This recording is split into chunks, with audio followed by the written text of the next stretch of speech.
This engineering conference will markets now be recorded.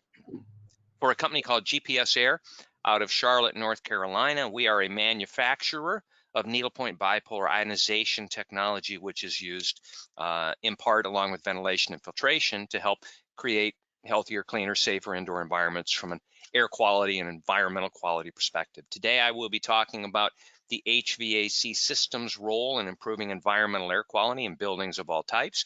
I am a distinguished lecturer. I most certainly wish that I could be with you in the last frontier in person. I love Alaska. I've only been there once, but fell in love with it when I was there. And I would enjoy the opportunity to come do a live presentation for you all sometime, whether you're doing a regional event or a local event, whatever the case might be. Keep me in mind. If you like what you hear today, I have all kinds of other things I can talk about, including sustainability for healthcare and other environments, heat recovery chillers, the Ashrae Advanced Energy Design Guide for hospitals, talk about air handling units. I can talk about operating room environmental control, all kinds of things. But today, let's talk about indoor air quality. And let's, for some reason, there we go. Now we're working. You should see my second slide. And in this slide, you see a young lady sitting in a window holding her hand up in a sunbeam of light that is coming in through the window. And in that light is illuminated a whole bunch of stuff that she's never seen before. And she's wondering to herself, what the heck is this? I mean, you know, she's sitting inside. She knows she spends a lot of time inside. And most certainly, for the first time seeing what's in the air surrounding her, she's thinking, what the heck could this be? Well, in fact, it's everything that's in the air. Everything is a particle. Let that sink in for just a minute. Everything is a particle, Actually, even the atoms. Kyle's been second to Donnie at this race. And so there we go. Sorry about that. That wasn't me. So everything in the air is a particle, even the atoms and molecules such as the oxygen and the nitrogen that's in the air, which is supposed to make up the vast majority of the stuff in the air, regardless of where it's at or what's being done with it. But unfortunately, along with that, there are all kinds of other particles of concern. Most certainly, viruses are particles. SARS-CoV-2, SARS-CoV-1, SARS-CoV-2, the Delta variant, on and on and on. Influenza, rhinovirus, tuberculosis, measles, mumps, all of those are viral particles that are in the air that we're breathing, along with things like fungi and bacteria, all of the smoke that may come from wildfires in your area. I don't know if you get them where you're at like we do here in the United States, but we constantly have a barrage of smoke moving across the lower continental United States during the summer months in particular from west to east. So we get it all across the country, and it's becoming a really big deal down here. But along with volatile organic compounds, products of combustion, skin flakes from human beings, pollen, the list goes on and on and on. There are literally thousands of things in the air that shouldn't be there. And again, in perfect air, it's oxygen and nitrogen, and then we have all this other stuff mixed in. Now, what's interesting and important to understand is that we spend 90 to 95% of our time indoors. The human environment isn't the outdoors like it used to be. We are spending the vast majority of our time indoors as well, in a typical cubic foot of air, in an environment such as you're looking at right here. This could be her home or her office, but as well as your office, your meeting spaces, schools, restaurants, cafeterias, churches, whatever the case might be. There can easily be 18 to 20 million particles per cubic foot of air that you're breathing, as demonstrated in the sunbeam that you're seeing here. The scary thing is this: 99% of the particles that are in the air that make up that 18 to 20 million particles per cubic foot are less than 1 micrometer in diameter. Now, how small is a micrometer or a micron, whatever you want to call it? Well, if you were to pluck a hair off of your head and turn it on end so that you could see the barrel side of it. I'm too old to see that anymore, but some of you may be able to. And you were to take that barrel end of your hair and divide it into 100 individual particles pieces, that one of those hundreds would be 1 micron in size. The vast majority of particles in the air we breathe are smaller than 1 micron. They most certainly are the ones that can get deep into our respiratory respiratory system and create all kinds of disease and distress from a standpoint of becoming ill or infected as well. They're so small they can actually cross through the single cellular membrane between our lungs and our bloodstream and make us ill with bloodborne diseases and sepsis, and perhaps leading to cancer and other things of that nature. So these are a major concern. The scary thing is simply this: they are so small, they cannot be seen in the sunbeam, even when you illuminate it, nor can they be counted when you walk into the room with your traditional handheld particle counter that starts counting particles at about 0.3 microns. 99% are smaller than that, so they're a tremendous issue of concern. And as well, we breathe about 440 cubic feet of air every day. So when you stop and think that we spend 90 to 95% of our time in an environment with 18 to 20 million particles, of which 99% are so small you can't see them, you can't count them, and that we breathe 440 cubic feet of this air every day, all of a sudden, the seriousness of this issue begins to set in. SARS-CoV-2 aside, there's all kinds of stuff in the air that we're breathing that we don't want there, and that we got to try to do our best to get rid of. Now, what I'll talk about moving forward, since I'm with a group that's responsible for doing this, is what I call balancing the HVAC system approach. What do I mean by that? Well, integrating things that will successfully help create a better, cleaner environment from an air perspective, particularly. Number one, ventilation, right? We all know what ventilation's all about. The amount of hopefully fresh outdoor air that you bring into the building to help dilute specific contaminants of concern, very important, as well as the number of air exchanges that you provide to the space to accomplish that. Then in second place, or maybe even tied for first, is filtration, right? The air filter that you install based on its MERV efficiency, minimum efficiency reporting value. And that MERV rating should be selected based on the specific contaminants, particle size of concern that you want to remove from the air most effectively. That is very important as well.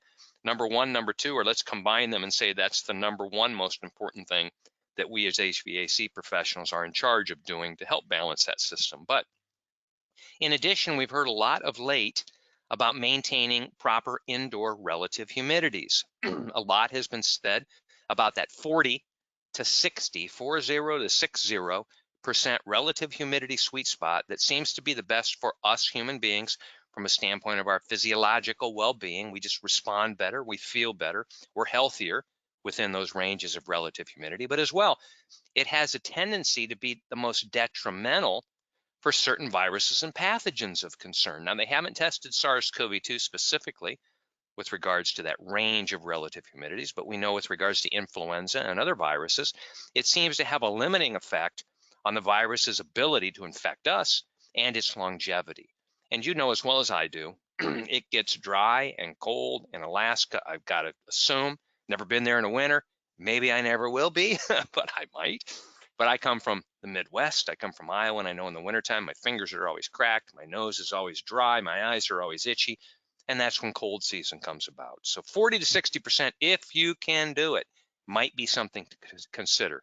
And then in addition to that, lower right-hand corner, I'm going to be talking about adding advanced indoor air quality solutions that, when bundled with these additional approaches, will make the overall system more effective and balanced. And it will actually create what I call an HVAC system that contributes to indoor social distancing. Anybody remember indoor social distancing? I can't speak for what's going on in Alaska, but I know here in the United States, the last 6, 7, or 8 months, it's completely gone. It's a thing of the past, it's a memory, and I'm thankful for that. You know, I'm glad that we're getting away from that. There's nothing I hate more than walking up to a building and being told to go away, or walking up to a building and being asked my medical history. You know, how you feeling? You been around anybody that's sick? Are you feeling good today? Or having to wear a mask when I walk inside, and having to maintain distance from other people, and having someone following me around with a rag, wiping up all the surfaces, right? That's what we used to have to do. That was what we call indoor social distancing. It was a physical mechanism that we took, responsibility for doing to help try to achieve environments that were safer for those within the environment, trying to maintain distance from those that might be ill. But that's gone. I mean, if I was in the room with you and this was a live event, I would simply say to you, look around. And you would look left and you would look right, and you'd probably have someone sitting next to you without a mask on, and that's great. But here's the thing, as I mentioned in the earlier slide, there's all kinds of stuff in the air that we shouldn't be breathing.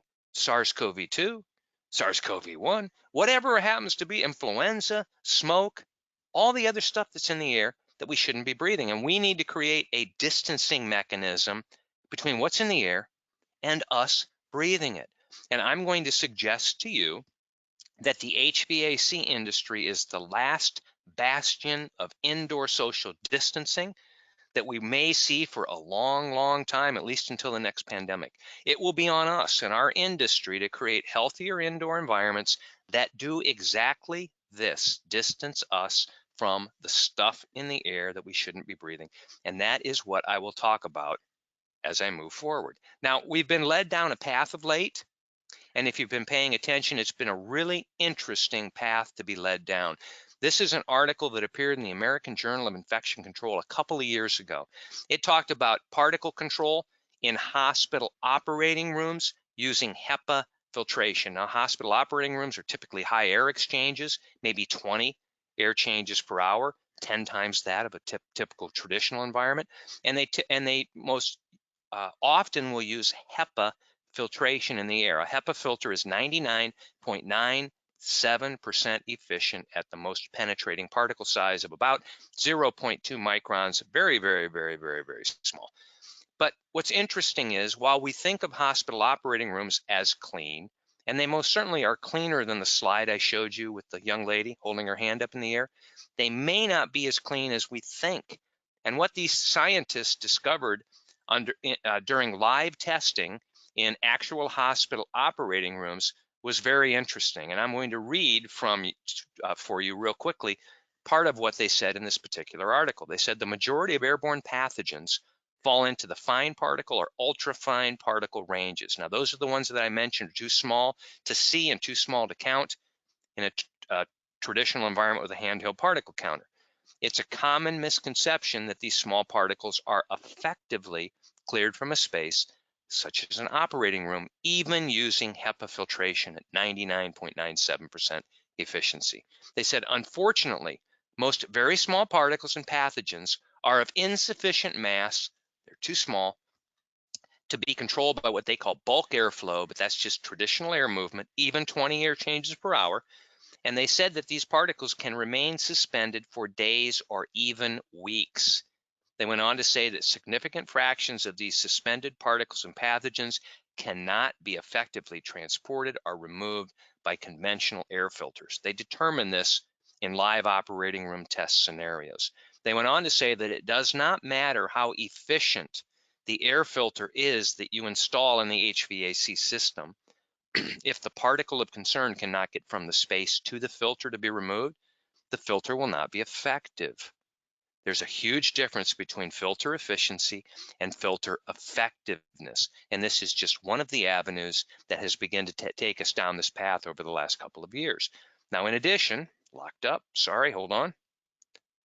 In addition, even Ashrae has come out over the last couple of years, talking specifically about SARS-CoV-2.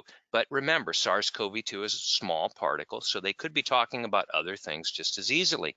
They have said, we have not seen the evidence of SARS-CoV-2 transmission through HVAC systems, although within a space, air motion caused by that system, fans and things of that nature, may be a factor in its transmission. They've said the growing science around far-field aerosol transmission, that's that medical study that I showed you up front, and others, essentially negate the need or do away with the need for induct or air system control technologies such as UV lights. I'm not beating on UV lights, but it's installed in the HVAC system, and they're saying that studies may negate their effectiveness when installed there. And they went on to say that particles that don't get entrained into the return air and the return air vents may float around in a given space forever. Now, the icing on the cake came on March 23rd of 2021 when the Centers for Disease Control and Prevention updated their COVID-19 ventilation in buildings frequently asked questions website. That question was simply, can COVID-19 be transmitted through HVAC ventilation systems? And they said at that time, and this is still on the website today, that while air flows within a particular space may help spread disease among people in that space, there is no definitive evidence to date that viable virus has been transmitted through an HVAC system to result in disease transmission to people in other spaces served by the same system. The issues of concern seem to be originating in the space, they're emitted in the space, they appear to be remaining in the space. Now, there's good news and bad news to that.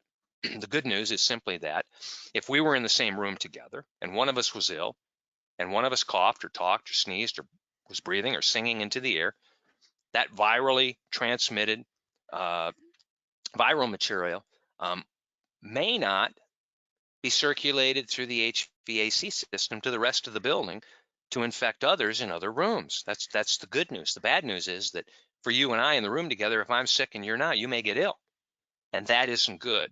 And that's what we've got to take care of. So the simple question becomes, what can we do?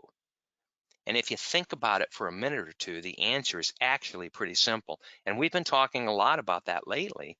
We need to treat the issues of concern in the space itself.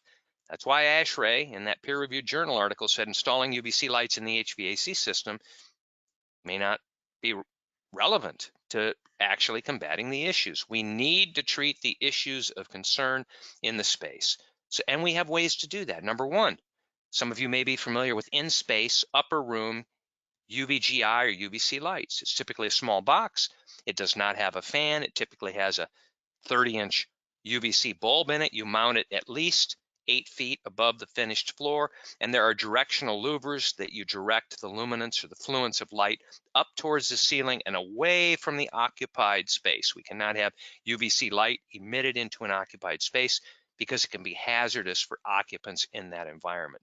But with air circulation in the space, whether it be mechanical or natural, that may be able to take viral material or pathogens by air circulation through that fluence of light that's been directed up towards the ceiling in time, that UVC light can most certainly be effective at inactivating a lot of viruses, tuberculosis, for example. Now, in the picture that you see here, this one fixture would handle probably about 300 square foot of floor area. So depending on the size of the space, you may end up with one if it's a small room, or two or three or 10 or 20, depending on the size of the space, typically lining the outside walls with the light directed up towards the center and the ceiling. It most certainly can be an effective in-space solution that should be considered. It's not a filter, but it can work to inactivate viruses and pathogens. Another solution might be what we'll call an in-space portable HEPA air filtration machine. This is typically a box on wheels with an extension cord. It has a fan, it has a pre-filter, and then it usually has a HEPA filter, which is 99.97% efficient. You will plug the device in, you will move it over to the center of the room, you will turn it on high, and depending on the size of the room, you may need more than one, but the concept behind it is for it to circulate air throughout the space, and if it can entrain the particles of concern in the air and bring them back to the HEPA filtration machine, this most certainly can be an effective way to help treat the air in the space itself.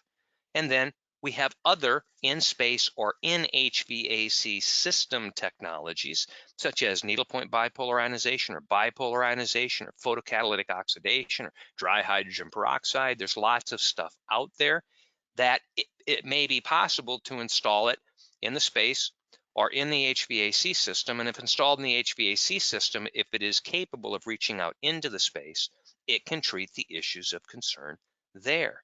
Now, moving forward, I'm going to specifically speak about bipolar ionization.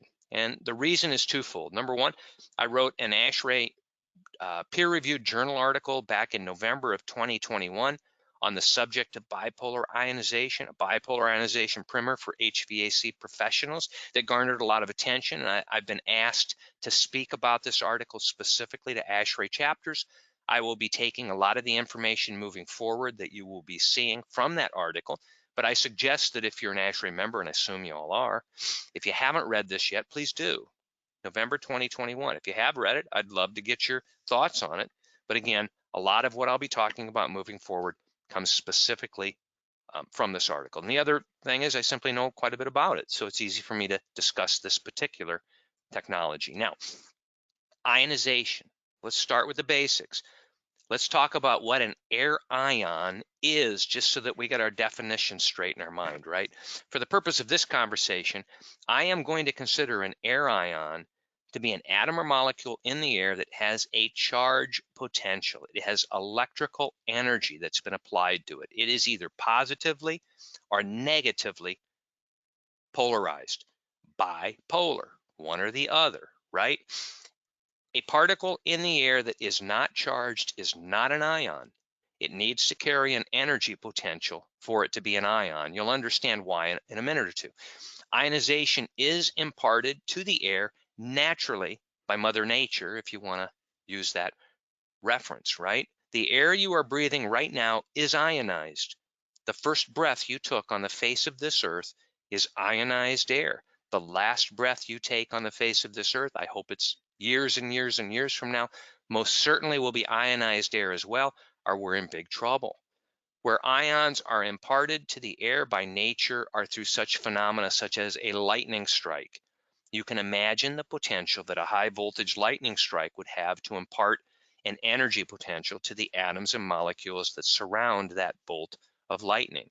And when you stop and think about the fact that we literally have thousands of thunderstorms and lightning storms across the face of the earth every day, and literally hundreds of lightning strikes every second across the face of the earth, although you can't see them, they most certainly are occurring. You can understand the ability that lightning has to highly ionize the outdoor air in nature outdoors. As well, in the center of this center top, you'll see a picture of me standing at a waterfall near Asheville, North Carolina, where I live, holding a handheld ion counter. Ions can't be seen, they can't be heard, you don't necessarily feel them, you can't smell them, you can't taste them, but they are there and you most certainly can count them. And what I am counting at this waterfall is ionization produced by something called the Leonard effect, L-E-N-A-R-D. The Leonard effect is a phenomena where when you take a water droplet and you break it apart, the shear force, or the shear energy of that droplet breaking will actually impart to the air surrounding the water droplet a negative ionization potential and leave behind in the water droplet a positive charge potential. I am reading 55,000 ions per cubic centimeter negative ionization in the air produced just a few feet from that waterfall. Now, a cubic centimeter of air is very, very, very small. And 55,000 ions per cubic centimeter seems like a lot, but the number of atoms and molecules are unbelievably large. So it really is a relatively small number of air ions, even in that small concentration of air. But the point is simply this: where ionization is imparted outdoors through things like lightning storms and shear effect from water droplets breaking apart, not only waterfalls, but let's think oceans, rivers, streams, fog, rain. You turn on your faucet at home, that air surrounding that stream of water coming out of the faucet will be highly ionized. Plants and all kinds of other things impart ionization to the air outdoors. Where those ions are imparted by nature outdoors is typically where the ions in the air are in their highest abundance and where the air is the cleanest. And there's a reason the air is the cleanest. In part, the reason nature makes ionization in the air is to help clean the air. Those ions have an energy potential that can do good, that can help remediate certain pollutants and contaminants in the air. I promise I will talk about that moving forward, but I want you to get your head wrapped around that before we move any further. So this is what we're talking about. All we're doing with needlepoint bipolar ionization is imparting an artificial charge to the indoor air to bring the ion concentrations there up to a level that's more consistent with what they are outdoors. What happens is where they are imparted outdoors and the air is the cleanest, as that air works its way inland, right, to more polluted environments such as our inner cities, those ions are depleted as they work to remediate the contaminants of the air. So that from this location at 55,000 ions per cubic centimeter, when I go home and step outside on my patio, I may be lucky to read 2,000 or 3,000 ions per cubic centimeter. They've been depleted considerably because the urban air around my house is more highly polluted. Then when you come inside an office building or a hospital or things of that nature, it's nothing to read ion concentrations as low as 300 or 400 ions per cubic centimeter. They've been depleted even further as they work to mitigate the pollutants indoors. The EPA tells us the indoor air is 5 to 10 times or more polluted than the outdoor air is, right? And we know, of course, urban environments are highly polluted. So that's what happens with ion concentrations and why they're so considerably diminished indoors. Again, we add an artificial charge of ionization to the indoor air to bring those concentrations up indoors to a level that's more consistent with those outdoors where the air is the cleanest, to give the indoor air a chance to help remediate those pollutants as well. And I'll continue to move on. I just want to make sure you can still hear me. I went through one of these, I spent an hour talking and I got done and I dropped off somehow. Am I still being heard and seen by everyone? Yep, we can hear you. Great. So one thing that's really important with regards to whatever type of electronic or electric air cleaning device you might decide to add to a building, to engineer into it, you want to make sure that it does not produce ozone.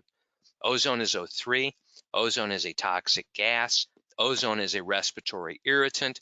Ozone is something that's typically produced outside on those days when it's really hot and sunny, and there's lots of pollutants in urban environments, and the photochemical um, uh, results of mixing UV light with those pollutants is that you will produce ozone, sometimes in high quantities, where they will literally say it's an ozone warning day. Come inside, shut your doors, maybe even dial down outdoor air. Try to stay inside, don't breathe that outside air. Ashrae and the CDC are so concerned about it that the CDC has said don't install devices that produce ozone. And Ashrae has actually come out in standard 62.1, starting with the addendum AJ back in 2016, and most recently in the 2000, I think 2019 is the latest Ashrae 62.1, might be 2022. But regardless, in section 5.7.1, they have added what says air cleaning devices shall be listed and labeled in accordance with UL 2998. Now, UL is Underwriters Laboratory, and their standard 2998 is a test procedure that they will put a vendor's product through. When I'm talking a vendor's product, and when I'm talking electric or electronic devices, I'm talking everything that plugs in. UVC lights, needlepoint bipolar ionization, photocatalytic oxidation, dry hydrogen peroxide, polarized media filtration, electronic air cleaners, everything should be validated to this UL 2998 if you want to comply with Ashrae ventilation standards and what the CDC says needs to be done. The way this works is UL will take a manufacturer's product that has been shipped to them. They will take it out of the box. They will put it in an ozone test chamber. They will put an ozone sniffer about 2 inches off the device's surface area, turn the airflow off, and they will measure ozone concentrations produced with that device energized over that 24-hour period. If any time over that 24-hour period it emits any more than 5 parts per billion of ozone, which is an incredibly small concentration, almost undetectable, it gets booted out. If it passes that test, it's awarded UL validation to their standard 2998 for what they call zero ozone emissions. This is very important that you understand if you're responsible for designing buildings and applying electronic air cleaning devices to that building. Please make sure that you're very diligent in checking with UL. You can go on their website. It's a website called UL Spot, S-P-O-T. You enter the manufacturer's name, and a picture and model number of each and every product that they have had validated will show up. If they don't show up, UL probably has not validated them. If only 1 out of 10 products shows up, perhaps only 1 out of the 10 have been validated. It's an expensive test. It's hard to pass. Look for manufacturers that have their picture and their product by model listed, and you can be assured of being in compliance with what Ashrae is asking you as design professionals to do. More about that later. Now, I promised to talk about how ionization can help remediate certain contaminants in the air. This is the money slide. This is the big one. This is the most important thing that I believe, having worked with ionization for 15 years and longer, quite honestly. This is the most important thing that I believe that it can do for us with a standpoint of the indoor environment. It's what I call agglomeration by attraction. Now, remember, I mentioned that we are artificially applying an energy charge, a positive and negative ionization potential to the atoms and molecules that flow across the device, that leave the device, that go out through the ductwork, that go through the ductwork, out through the registers and grills, and then mix in the space with the contaminants of concern in the space itself. Now, think of magnets for a minute. We know that magnets are polarized. We know that magnets are either positively or negatively polarized, and we know that when we bring two opposites together, what do? Clink, they come together. They're attracted. Opposites attract, right? So what happens if I bring a whole bunch of positive and a whole bunch of negative magnets together, and they're very small, and I throw them onto a table in front of me, they are going to come together and agglomerate into one great big ball of magnets. And what's nice about that is that I can quite easily pick up those magnets and carry them around. They're bigger, they're heavier. Well, this is exactly what happens with the particles in the air as they interact with the atoms and molecules that have been ionized. The positively charged ionization will impart charge potentials to the particles. The negative ionization will impart charge potential to the particles as well. And then these positive and negative particles in the air will mix together and clink, clink, clink, clink, clink like magnets, those small ones that I talked about, and that science tells us are too small to leave the space under traditional air movement because they're not heavy enough. They become bigger, they become heavier, they become more transportable, and they are more easily removed from the space with lower air velocities, right? Whereas before they remained in the space because of a lack of air velocity. And because they're bigger, it is easier for filters to extract them from the air. For a minute, think about a sailboat sitting out in the middle of the ocean. Its mast is up, its sail is down. A gale force wind can come along, and all that sailboat's going to do is maybe rock back and forth a little bit. It is not going to be very quickly propelled across the water. But the second I open the sail on that sailboat, a very gentle breeze can come along and quite effectively and efficiently convey that sailboat across the water. That's exactly what we were doing with ionization and particles. We are agglomerating the oppositely charged particles over time to become bigger and bigger and bigger. And when we do that, we simply open their sail so that lower air velocities can more effectively transport them from the space. And because we can get them from the space back to the HVAC system, we can get them back through the return air to the return filters that have been tasked with their removal. And this is how we can make spaces considerably cleaner. At the end of the day, it doesn't matter what the particle is that's in the air. If it shouldn't be there and it's gone and I can't breathe it, it can't hurt me. And this is a very, very simple thing to understand. This is clean room technology. We have been providing clean room environments with methodologies that make them very, very, very clean for decades now. A clean room will not have 18 to 20 million particles per cubic foot. A clean room will have far fewer particles than are in a traditional hospital operating room, which may have hundreds of thousands of particles per cubic foot. A clean room may have tens of particles per cubic foot, right? Orders of magnitude less than more traditional environments. And how do we make clean rooms clean? Number one, 60 to 700 air exchanges per hour. A lot of air movement to help propel those small particles from the space. If you can't get enough air pushing them, they ain't going anywhere. The other thing we do in clean room environments is we may provide ULPA, ULPA filtration. That's 99.9997% efficient. And then in addition to that, the icing on the cake is we will ionize the air to help agglomerate the particles, to help make them bigger, and to make them more quickly and more effectively removed from that clean room environment so that they're not in the air anymore. It's clean room technology, and all today's ionization technology is just clean room technology that's been scaled to be affordable and fittable in more traditional environments, such as your home, such as your office, such as your school, whatever the case might be. This is a couple of snippets from a portable air cleaning test report. This report was done by the Built Environment Research Group at the Illinois Institute of Technology. And what they did was they were studying an in-space HEPA filtration machine in a AHAM test chamber for its CADR efficiency, CADR, clean air delivery rate.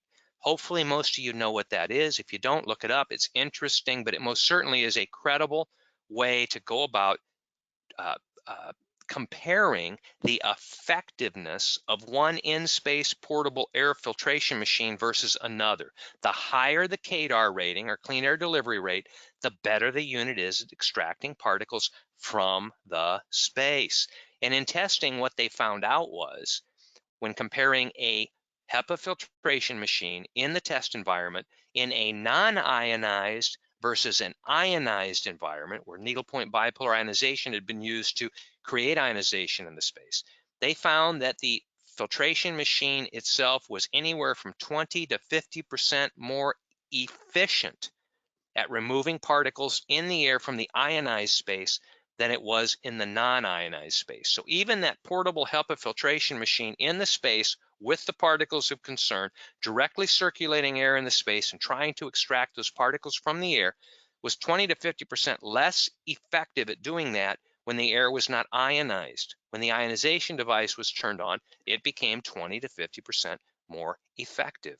Even in the space, it's amazing. So it just goes to show that it's very difficult to remove those particles in the air, in the space, even with velocities that are higher, 4 to 6 air changes occurring in the space, and even with a HEPA filtration machine. This is a phenomenal endorsement for the concept of ionizing the space to, similar to clean room uh, applications, to really, really, really remove those particles of concern from the air, from the breathing zone where we are all spending our time.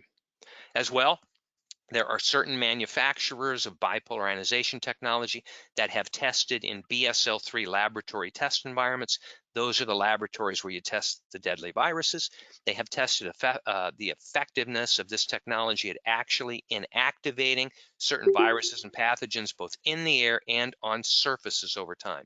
And some of the viruses and pathogens that have been tested are things such as norovirus, human coronavirus, 299E, COVID-1, COVID-2, Delta variant, Legionella, C. diff, tuberculosis, MRSA, Staph, E. coli, and lots of other things. Issues of concern, particularly in healthcare environments, but they may be issues of concern in any environment.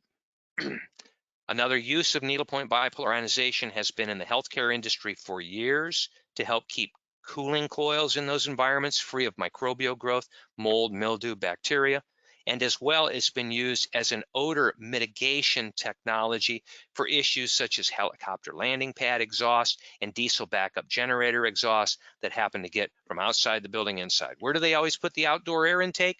Right between the roof and the ground, and on the roof's a helicopter pad, and on the ground's a diesel backup generator, or the garbage bin or something, right? Always. This technology most certainly can be effective at doing that. This is an example from a job at Houston Methodist Hospital where they had a 60,000 CFM outdoor air intake in the center picture. And as you can see, right in the middle, if you can see my pointer, is that 60,000 CFM outdoor air intake with the diesel generator on the ground, the helicopter pad on the roof. And during either helicopter landing events or diesel backup generator test events, they would bring odors into the space. They were such an issue of concern that they actually had staff and patients pulling the fire alarms because they thought the building was on fire. They were using carbon filtration to try to mitigate those odors. They had a rack of carbon that was at least 2 foot deep. But the problem is carbon will absorb moisture as readily as it will odors. And they were loading up these carbon filters every 2 or 3 months at a cost of about $30,000 a pop. So they decided to try bipolar ionization. They did. They found that it could effectively reduce VOC contaminants about 75% during one of these odorous events that might occur. They actually measured the TVOCs upstream and the TVOCs downstream of the device itself and found a 75% reduction in TVOC counts. And at that point, the odors of concern were no longer discernible in the space, and they were happy with that. They just didn't want the odors in the space. That was their value point, and that's what they found could be effectively done with this technology. And as well, they were able to replace UVC lights with this technology to keep their coils free of microbial growth, because as mentioned, it's been proven by certain manufacturers to be able to remediate pathogens, of which mold, bacteria, and other bio contaminants most certainly exist. Space electrostatic control is a big deal. Space electrostatic control in clean room environments, aerospace, defense contracting, semiconductor, food processing, pharmaceutical laboratories, and things of that example, where everything has a static charge, and it has a tendency to either create static ESD, static electrical discharge, and or to plate particles out of the air onto surfaces, and the surfaces become dirty. Bipolar ionization has been used to help neutralize these surface static charges and to agglomerate the particles in the air and get them out of the space. That's how clean rooms stay really, really, really clean. Electrostatics are an issue of concern in every environment, not just clean room environments. It's something we need to be concerned with, and most certainly this is a technology that may be able to help with that as well everywhere. Ashrae has 55 years of understanding, if you will, with regards to bipolar ionization. On the left is an article that was written in 1966 called The Distribution of Ions for Effective Control of Electrostatic Charges. That's what I just got done talking about. This was an article that was specifically written with regards to the benefits of bipolar ionization in clean room applications. In the center is an article that appeared in May 2006, where they used bipolar ionization to reduce the outdoor air for an auditorium in a school. Bipolar ionization, if it can clean the indoor air to a level that's consistent with that of the outdoor air, it doesn't matter where the clean air comes from, you can dial down outdoor air and increase return air through standard 62's IAQP procedure. This was an application where that was done effectively, and in fact it was done so effectively that it also won Ashrae's 2006 Technology Award for innovative application and technology of an application.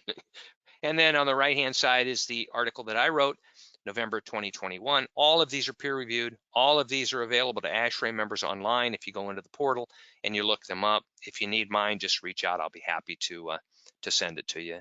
It's probably in your stack, sitting on the corner of your desk that you haven't had a chance to read through yet. I hope you'll read it. I'd love to get your opinion. But in that first article that appeared almost 6 decades ago, the authors concluded that at that time there were no less than 300 technical papers relating to the physiological characteristics of ionization. They said most of the papers suggested some value in the generation or control of ionization, and they said they had found no information to suggest that ionization is unhealthy to the human environment. That statement is as true then as it is today. This is my poor man's rendition, if you will, of how a system might look with some type of advanced indoor air quality technology installed, as you see on the right-hand side. On the left, we have a space. On the right, we have an HVAC system.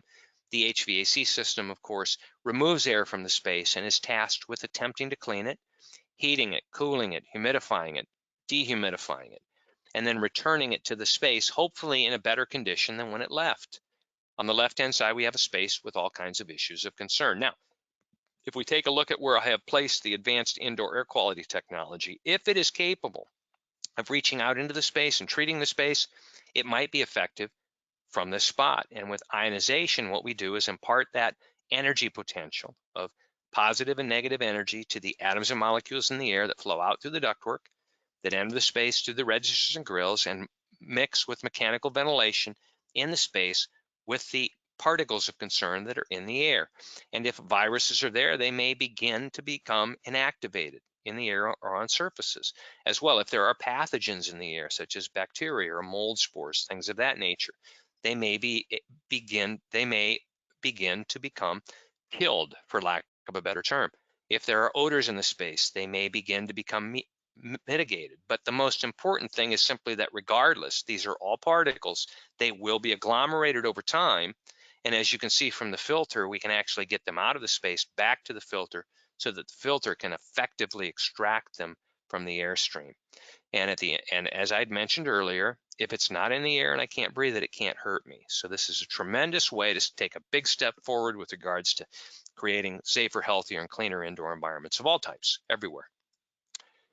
Technology by most vendors has been scaled to be fittable inside any HVAC system. On the right-hand side, you could actually start in the space with a device installed inside a portable HEPA filtration machine, as the scientists at ITT did, and tested to be very effective. Or you could install it with a duct-mounted unit in the ductwork. Or you could go back through the HVAC system further and further, install it at VAV boxes, install it at fan coils, install it in rooftop units or furnaces or water source heat pumps. You can install it in a mini split air conditioner, a VRF type unit, a window unit, chilled beam, anything of that nature.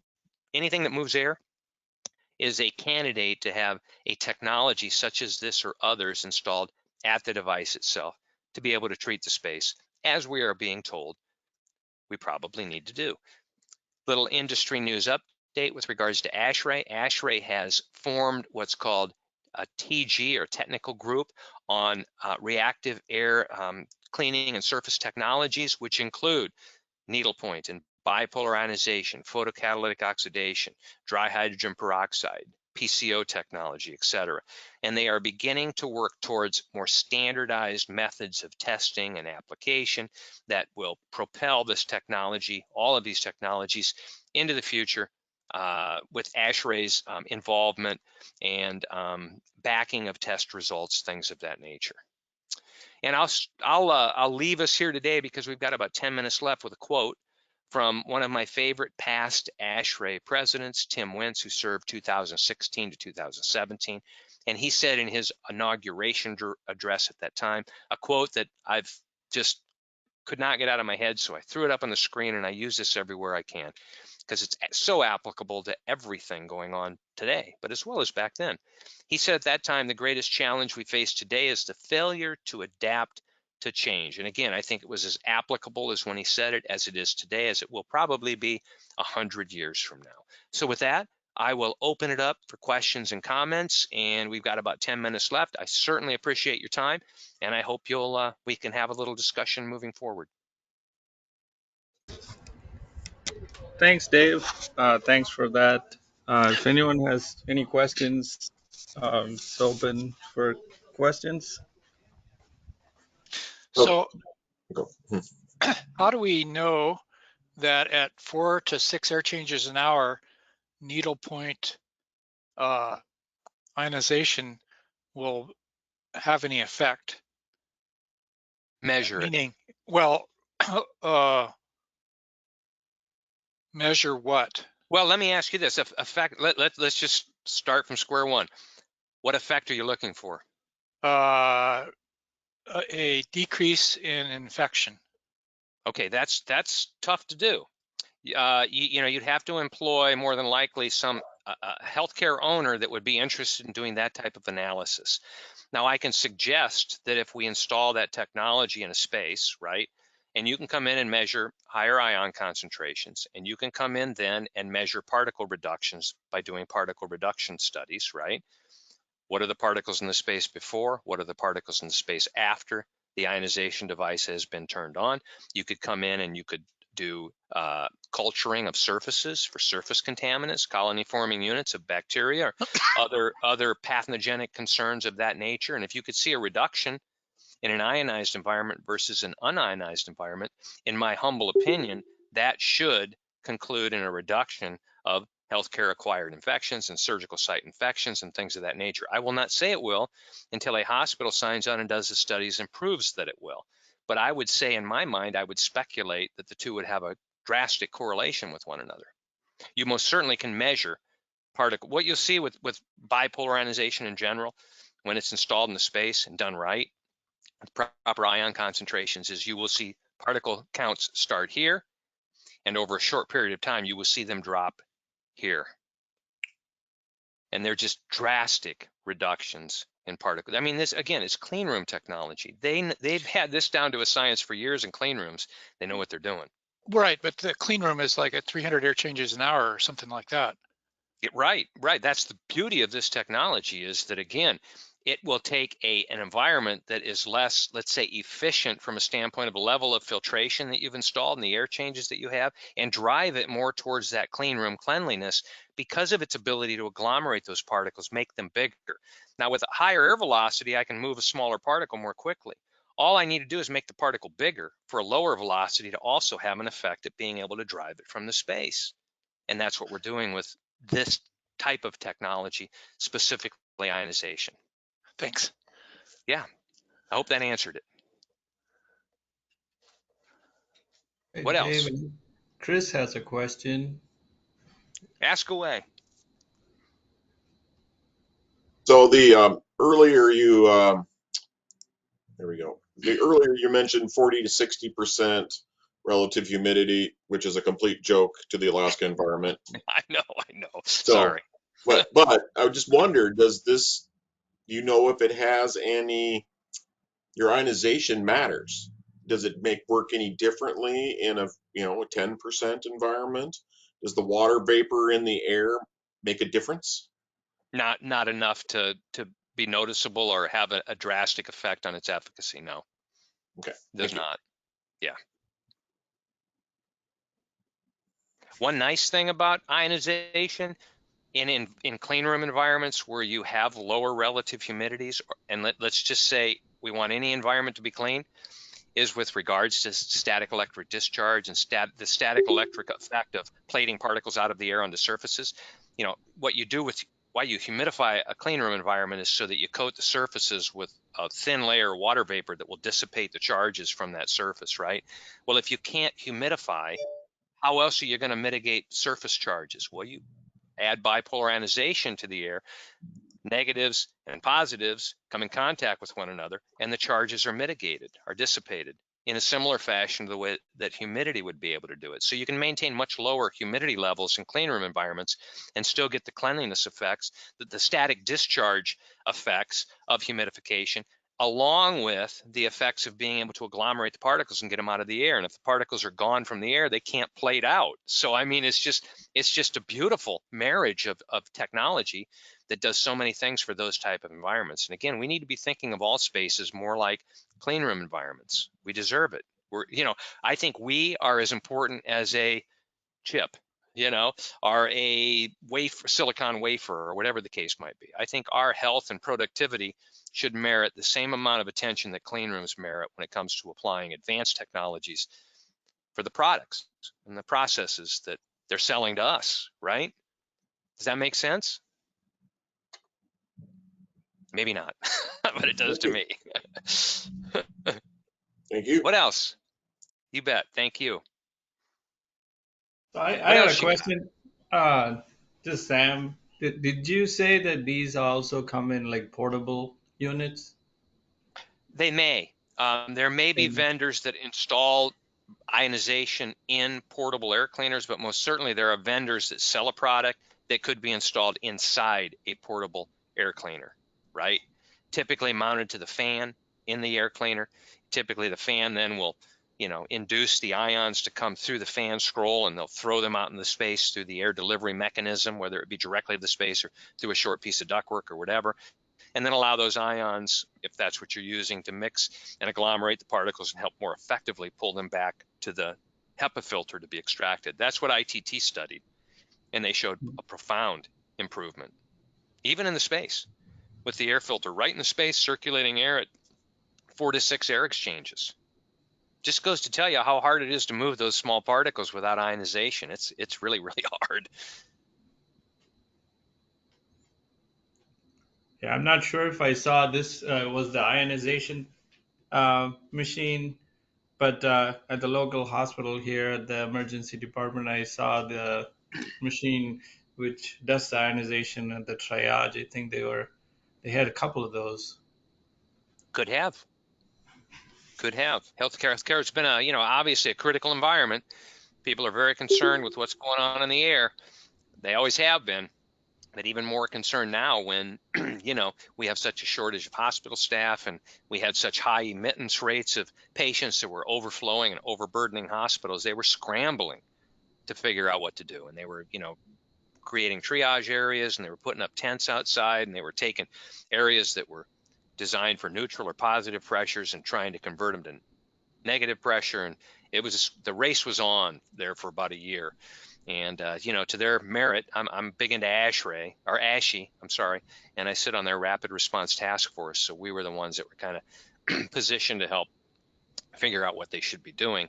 They did the best they could, and I think all things considered, it turned out as well as it maybe could have. Could have been a lot worse. I'll just leave it at that. And we learned a lot. What else?